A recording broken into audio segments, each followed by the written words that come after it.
I'm out of breath already and I just set stuff up.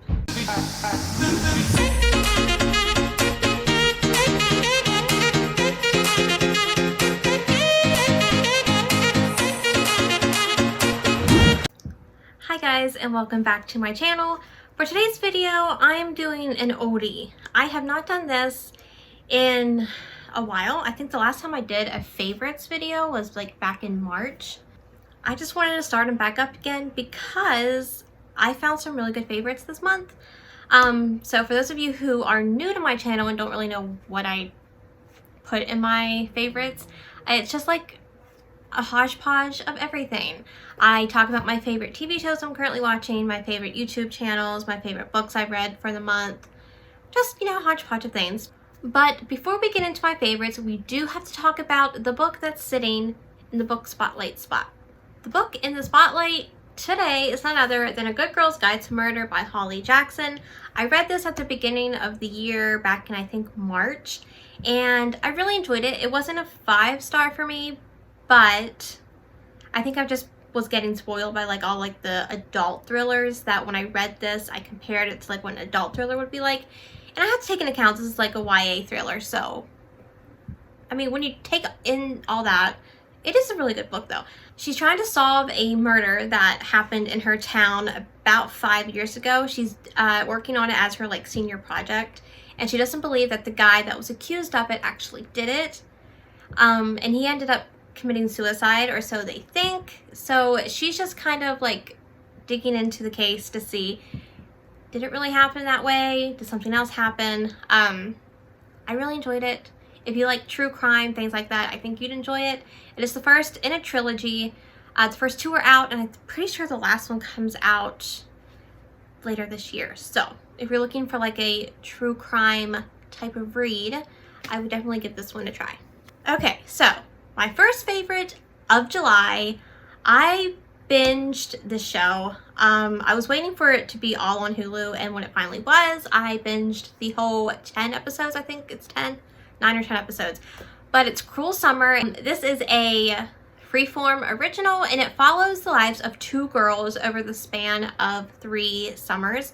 It starts in 1994 and works its way from 95 to 96, kind of discovering what happened in those 3 summers, why the nation seems to hate this one girl and is rallying behind the other. I really like the way that they like told the story.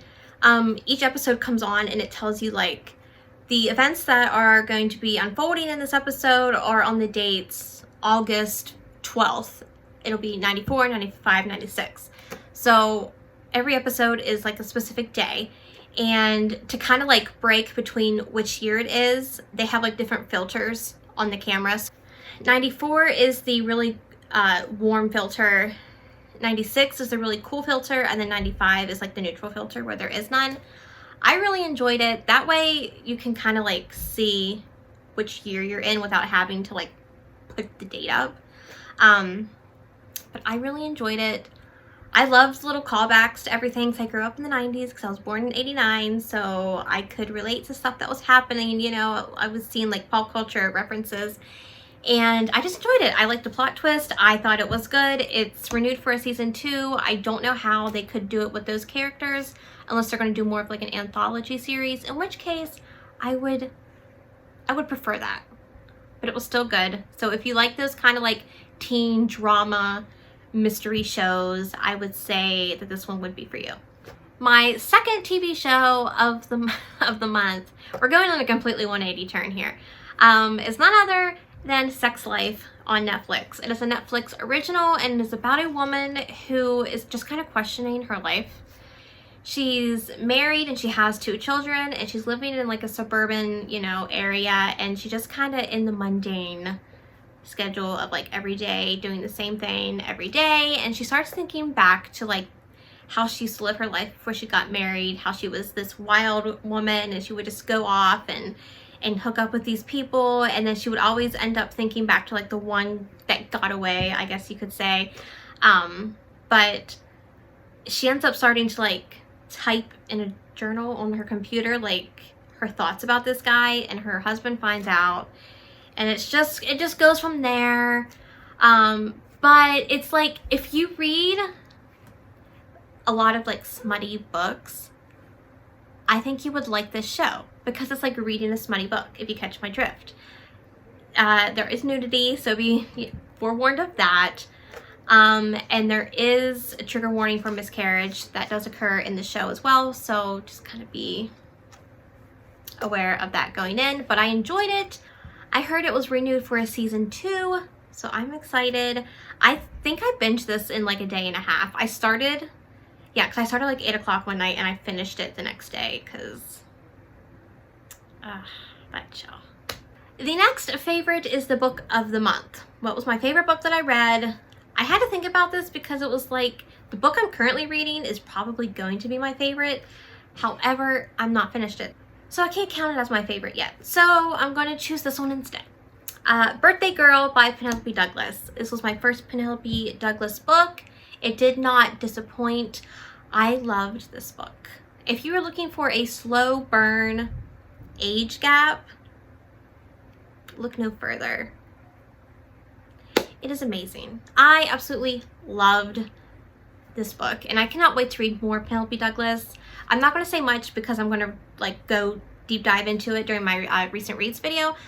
But yeah, that was definitely my favorite read of the month, other than the one I'm reading now. I do have like a miscellaneous favorite. That is my favorite candle. I have been burning Pink Apple Punch from Bath & Body Works all month. I love it. It's an apple. It's just, if you enjoy apples and you enjoy the smell of apples, you'd enjoy this. I love it. It smells so good. Just random, I know it's a random thought out there, but I love that candle and everyone should try it because I love it. Lastly are the YouTube channels that I have been binging lately. Oh, speaking of, she just went live. I'm missing her live. Okay, the first YouTube channel is JCS Criminal Psychology, and that just takes a whole bunch of different cases, like criminal cases, and like deep dives into them. Just does a deep dive, talks about like their mannerisms, how you can tell when they're lying. The first video ever on their channel was how to pretend you're crazy, and it was so hilarious. I loved it. Great. But I started getting into like the more serious cases, Casey Anthony, Jodi Arias, but I loved those. If you're a fan of true crime podcasts, if you're a fan of true crime, if you like documentaries about crime, you would love this channel. Check it out. I'll have it linked down below. Just need someone to talk to about this channel because I could watch this all day. In fact, I did watch it all night last night, so that's amazing for me. The second channel is a booktube channel. I found this channel beginning of this month and I binged all her videos, and she's great. You should follow her on Instagram as well. Her name is Sydney Page Books, and she just hit 1,000 subscribers, and I'm not jealous at all. Somebody lied to her several times.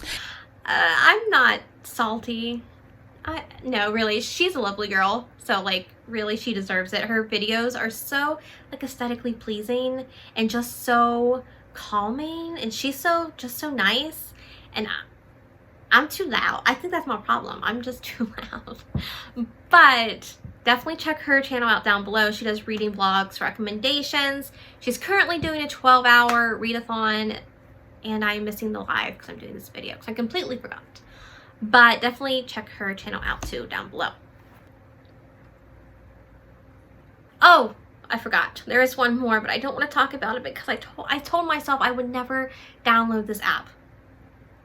I said it, and I was good, and I didn't download it for a very, very long time. But I downloaded TikTok for book talk the other day. You can follow me. I will put my username down below. That's besides the point. But I'm addicted to cooking TikToks because everything looks so good. And that is all my favorites for the month, I think. There's probably more, but I just wanted to sit down and do a video with you guys just kind of talking about my favorite things currently. So let me know down below, what are some of your favorite things? What are you loving right now? What are some random things that you're loving? What should I be loving? But I hope you enjoyed this video. If you did, be sure to give it a thumbs up and consider subscribing if you're new. I would love for you to stick around and be part of the family. If you want to follow me on any of my other social medias, they are always linked down below, as well as my Amazon wishlist if you ever would like to support the channel. But you just watching really is support enough, so I thank you so much. I will see you all in the next one. Bye, guys. I need, like, buy new chair for Katie, like, GoFundMe page. This is insane. I keep looking down, like, I need my notes, like, right here. See, yeah. Okay. What does it keep hitting? What is it? Is it the but before I get into that, we do have to discuss the book that's sitting in the book spotlight. Oh my god, book spotlight? What is my problem? Could you not? Could you not? Could you not? Okay. Stop it. Could you not? It's better. It's gonna have to be because I really don't. I hate this chair. And it is an ABC Family original. That's oh no, no, it's not. It's not ABC Family anymore. I show my age. I heard it was renewed for a season. I have been burning the. Oh my god, what's the name of the candle again? What? Pink Apple Punch for the love of me. Arias? Jody Aries? Can't think of